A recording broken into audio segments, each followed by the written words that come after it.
Hello. चलो. तर मागच्या 2 लेक्चरमध्ये आपण काय बघितलं? पहिलं तर फिजिक्सचं बघितलं, मग केमिस्ट्रीचं बघितलं, की त्याचे कुठले डिफिकल्ट चॅप्टर आहेत, कुठले ईझी आहेत, कुठले इम्पोर्टंट आहेत, त्यांचा अभ्यास कसा करायचा. आता कुठला सब्जेक्ट आहे आपला फक्त मॅथ्स. सो माझा पर्सनली खूप फेव्हरेट आहे. बऱ्याच जणांचा नसेल आणि बऱ्याच जणांचा असेल.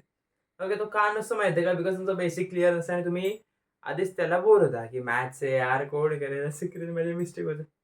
मॅथ्स ईझी आहे, काही टेन्शन नाही. ओके. तर आपण चला बघूया आता, की मॅथ्समध्ये कसं करायचा अभ्यास, कुठले टॉपिक आहे, आपण कसे टॅकल करायचे. ओके. तर सगळ्यात पहिले कुठले आपण ईझी चॅप्टर बघूया. आता ईझी चॅप्टरमध्ये सगळ्यात पहिला कुठला आहे? लॉजिक. मग कुठला आलाय? मॅट्रायसिस. मग आहे पेअर ऑफ स्ट्रेट लाईन्स, नंतर आहे लाईन अँड प्लेन, नंतर आहे लिनियर प्रोग्रामिंग. ओके. तर हे किती आहेत? टोटल 5 चॅप्टर आहेत. हे खूप ईझी चॅप्टर आहेत. कशातले? मॅथ्स 1 मधले, म्हणजे मॅथ्स मधले. नंतर आहेत हार्ड चॅप्टर. हार्ड चॅप्टर बघा मी ते सेपरेट केलं आहे. M1 मध्ये आहे ट्रिग्नोमेट्री. हार्ड म्हणजे त्याच्यामध्ये फॉर्म्युला जरा बऱ्यापैकी जास्त आहेत आणि त्याची प्रॅक्टिस लागते. त्याच्यानंतर हे वेक्टर. वेक्टर पण लेंदी आहे आणि त्याचं वेटेज खूप जास्त आहे एक्झामला. वेक्टर इज व्हेरी इम्पॉर्टंट ना. जास्त वेटेज आहे. नंतर कुठला आहे? M2 मध्ये कोण? डिफरन्सिएशन. त्याच्यानंतर सेकंड टॉपिक असतो तुमचा आपलं ऍप्लिकेशन ऑफ डिफरन्सिएशन. तिसरा, चौथा, पाचवा, सहावा हे सगळे इंटिग्रेशनवर डिपेंड आहेत. ओके. हे कसं झालं तुमचं हार्ड चॅप्टर, हे झाले इझी चॅप्टर. आता मॅथ्सचा स्टडी कसा करायचा. ओके, आपण यांच्याकडे वळू मोस्ट इम्पॉर्टंट चॅप्टर्स. पण तुम्हाला बेसिक आयडिया देतो की मॅथ्सचा स्टडी कसा करायचा. मॅथ्सचा स्टडी करणं म्हणजे बाय हार्ट करणं नाही, रट्टा मारणं असं नसतं. रट्टा त्याच्यामध्ये फक्त कोणाचा असतं मारायचं माहिती आहे का? फक्त फॉर्म्युलाचा. आणि जर तुम्हाला मॅथ्स करायचं असेल तुम्हाला फॉर्म्युलावर कमांड पाहिजे. मी जिथे म्हणजे ऑफलाईनला शिकवायचो ना, शिकवत होतो. तिथे काय करतो मी जेव्हा मॅथ्स घेतो ना, सगळ्यात पहिलं जे लेक्चर असतं माझं फर्स्ट लेक्चर, पूर्ण फॉर्म्युलावर मी ते पूर्ण फॉर्म्युला त्या पहिल्या लेक्चरमध्ये फक्त फॉर्म्युला. त्याच्यावर मी बाकी काहीच घेत नाही. त्या मुलांकडनं प्रत्येक फॉर्म्युला पूर्ण पाठ करून घेतो. म्हणजे सपोज मी डिफरन्सिएशन स्टार्ट करणार ना, डिफरन्सिएशन M2चा पहिला धडा, पहिला टॉपिक. तर त्या डिफरन्सिएशनवर जेवढे सगळे चॅप्टर म्हणजे जेवढे सगळे फॉर्म्युले आहेत, की ट्रिग्नोमेट्रीचे आहेत, नॉर्मल डिफरन्सिएशन आहेत, सगळे जे फॉर्म्युले डिफरन्सिएशनसाठी लागले ते सगळे करून घेणार त्यांच्याकडून. आणि ते करायचे सुद्धा. मग पहिले सगळ्या आणि त्यांना विचारलं ना मी, की आफ्टर दिस तुम्हाला कसा एक्सपिरियन्स? त्यांचा एक्सपिरियन्स खूप चांगला होता. त्यांना प्रत्येक क्वेश्चन टॅकल करता येत होते. ओके. सो मॅथ्स जेव्हा करत असेल तर सगळ्यात पहिला फोकस कोणावर पाहिजे? फॉर्म्युला. ओके. तर एवढं क्लिअर आहे. तर नेक्स्ट आपण बघूया मोस्ट इम्पॉर्टंट चॅप्टर. आता मोस्ट इम्पॉर्टंट चॅप्टर परत समोर मी त्याच्यात काय दिलंय? विथआऊट ऑप्शन काय दिलंय त्याचं? वेटेज दिलंय. ओके. तर सगळ्यात पहिले कोण आहे? लॉजिक. लॉजिकचं वेटेज आहे 6 मार्क्स. नंतर आहे मॅट्रिसेस, त्याचं वेटेज आहे 4 मार्क्स. नंतर आहे ट्रिग्नोमेट्री, त्याचं वेटेज आहे 8 मार्क्स. नंतर आहे पेअर ऑफ स्ट्रेट लाईन, त्याचं वेटेज आहे 4 मार्क्स. आणि मी बोललो मॅथ्स 1चा इम्पॉर्टंट टॉपिक वेक्टर्स, त्याचं वेटेज आहे 9 मार्क्स. समजतंय? म्हणजे M2च्या धड्यांचं पण एवढं वेटेज आहे, त्याचं सगळ्यात जास्त कोणाचं आहे? वेक्टरचा. जो सोडायचा नाही. त्याच्यानंतर आहे लाईन अँड प्लेन, तो 7 मार्क्सला आहे. नंतर linear programming is for 2 marks. नंतर आहे डिफरन्सिएशन फॉर 7 मार्क्स. नंतर आहे application of differentiation for 7 marks. आणि probability distribution for 3 marks and binomial distribution for 3 marks. किती टॉपिक केले आपण? 1, 2, 3, 4. 1, 2, 3, 4, 5, 6, 7. 7 नी 4 किती? 11. फक्त 11 चॅप्टर केले आणि किती मार्क भेटणार आहेत? 60 मार्क. 60 मार्क्स आणि 11च्या 11 खूप सोपे आहे. आणि हे तर मी कुठले धरले? Without option. विथ ऑप्शन घेतलं तर तुम्ही 60 आहेत ना, 70 क्रॉस करा. Out of 80. समजतंय का? किती क्रॉस करा? 70 इझिली. कळतंय? किती टॉपिक केल्यावर? 11 टॉपिक केल्यावर फक्त. आणि 11च्या 11 इझी आहेत. एखादा दुसरा टॉपिक जरा डिफिकल्ट असणार आहे. तर एवढं क्लिअर आहे का? इझी कुठले, हार्ड कुठले आणि मोस्ट इम्पॉर्टंट कुठले. हे जे मी मोस्ट इम्पॉर्टंट दिलेत ना, ते सोडायचेच नाही. काही करा, पहिले हे कव्हर करा, मग आपण पुढचं बघू. पहिले हे काही करा तुम्ही आणि करायचंच. काहीही होऊ दे. ओके. आता नीट लक्ष द्या, आपण मॅथ्सचा स्टडी कसा करायचा आहे. तर M1. आता लक्ष द्या, M1 असं नाही. M1 मध्ये कसं आहे? M1चे काय धडे खूप इझी असतात. Just for example logic. Logic तर सगळ्यांनाच असेल. लॉजिक खूप खूप इझी आहे. एक 2-3 तास तुम्ही नॉनस्टॉप बसला 2-3 तास, तो अख्खा 2 तास पण मी जास्त बोलतोय. विथ प्रॅक्टिस 1.5 ते 2 तासात तुमचा अख्खा लेसन कव्हर होतो, अख्खा चॅप्टर. बट डिफरन्सिएशनला काय लागते? खूप प्रॅक्टिस लागते रे. खूप म्हणजे खूप प्रॅक्टिस लागते. खूप म्हणजे कशी प्रॅक्टिस?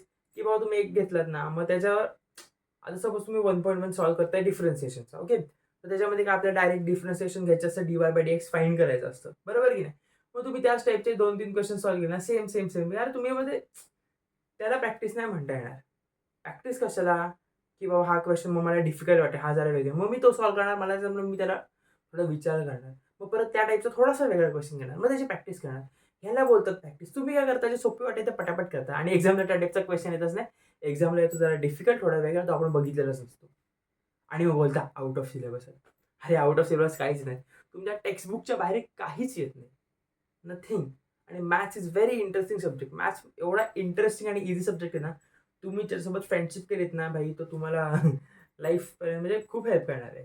ओके, जर तुम्ही कोण आफ्टर 12th कोणाची प्लॅनिंग असेल ना इंजिनिअरिंगची वगैरे, वगैरे, तर आत्ता तुम्हाला मॅथ्स केलंच पाहिजे. आणि कंपॅरेटिव्हली 11th 11च्या मॅथ्सपेक्षा 12चं मॅथ्स ही खूप ईझी आहे. सिरियसली म्हणजे 11th पेक्षा ना 12चं मॅथ्स हे ईझी आहे.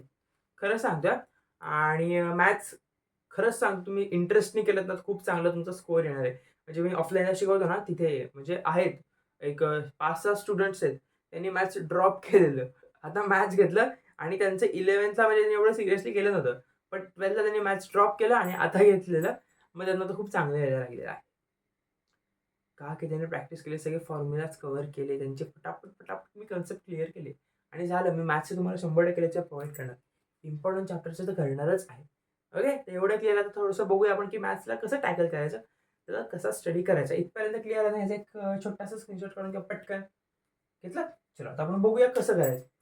आता मी काय सांगणार आहे, आपल्या फिजिक्स आणि केमिस्ट्रीला आपली पहिली स्टेप काय होती? कन्सेप्ट्स.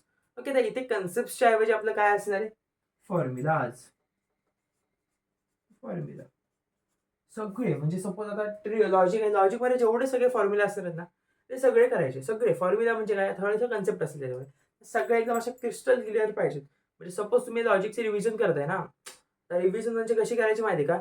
तुमच्याकडे तुमची एक बुक पाहिजे, एक नोटबुक. त्याच्यामध्ये तुमचे क्वेश्चन्स आहेत ना, खूप क्वेश्चन प्रॅक्टिस झालेले पाहिजे.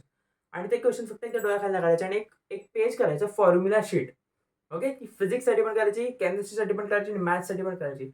आणि मॅथ्सचे सगळे फॉर्म्युले लिहून काढायचे त्याच्यामध्ये सगळे. आणि सकाळी उठलात ना, फक्त डोळ्याखालनं काढायचे एकदम पटापट, पटापट दररोज काढायचे. दररोज मॅथ्सचे फॉर्म्युला दररोज बघा, दररोज बघा. तुम्हाला त्याची सवय होणार आहे. आणि तुम्ही झोपेत पण बडबडता. म्हणजे झोपेतनं उठवता ना तुम्हाला, "ए उठ, मला फॉर्म्युला सांग." ए झोपेत पण बडबडत. झोपेतून उठल्यावर पण सांगता आलं पाहिजे. ओके.